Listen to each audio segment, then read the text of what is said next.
Sir माता वैष्णो देवी पे बवाल मचा हुआ है और उस पे कह रहे हैं किस लिए मचना, समझ नहीं आता किस लिए। जब असेंबली ने बिल पास किया जी माता वैष्णो देवी यूनिवर्सिटी को एस्टैब्लिश करने के लिए, उसमें मुझे बताइए ना कहाँ पे लिखा था कि एक मजहब के लड़कों को या लड़कियों को उससे बाहर रखा जाएगा। उस वक्त ये कहा गया था कि इसमें एडमिशन जो है मजहब देख के नहीं होगा, सिर्फ मेरिट देख के होगा।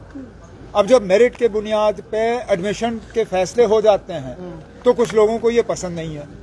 अगर आपको बिना मेरिट के एडमिशन करना है तो सुप्रीम कोर्ट से इजाजत ले लीजिए, क्योंकि जहां तक मैं जानता हूं बिना मेरिट के आप एडमिशन दे नहीं सकते हो। और यहाँ मेरिट को एक तरफ रख के सिर्फ मजहब देख के जो है एडमिशन के फैसले लिए जा रहे हैं, जो कि कम से कम जहां तक मैं जानता हूं हमारे मुल्क के आईन में इस बात की इजाजत नहीं है। अब कल को अगर हम मजहब देख के ये सारे फैसले करना शुरू करें तो क्या सोशल वेलफेयर की स्कीमें भी हम मजहब देख के की जाएं? क्या राशन के दुकान भी मजहब पूछना शुरू करें? क्या पुलिस वाले मजहब देख के जो है अपने काम को अंजाम दें? आखिर अभी तक जो है हमारे आईन में सेक्युलरिज्म का शब्द जो है वो दर्ज है। अगर आप इस मुल्क को सेक्युलर नहीं रखना चाहते हो तो हटाइए वो शब्द, उसके बाद जो आपने करना आप करिए, जो हमने करना होगा वो हम कर लेंगे। लेकिन मैं फिर इस बात को दोहराता हूँ, बीजेपी को शायद अब सुनील शर्मा को आए हुए चंद ही दिन हो गए, उन्हें वो असेंबली का जो एक्ट है वो निकालना चाहिए।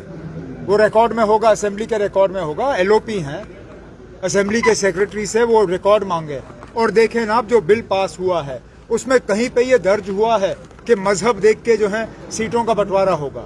उसमें सिर्फ और सिर्फ मेरिट के बुनियाद पे सीटों का फैसला होना था इम्तिहान के बाद। अब इन बच्चों का क्या कसूर है अगर मेरिट जो है इम्तिहान में ये आगे आ गए? मेहनत करिए और इम्तिहान पास करिए और एडमिशन हासिल करिए। अब कैसे अश्योर करोगे ना?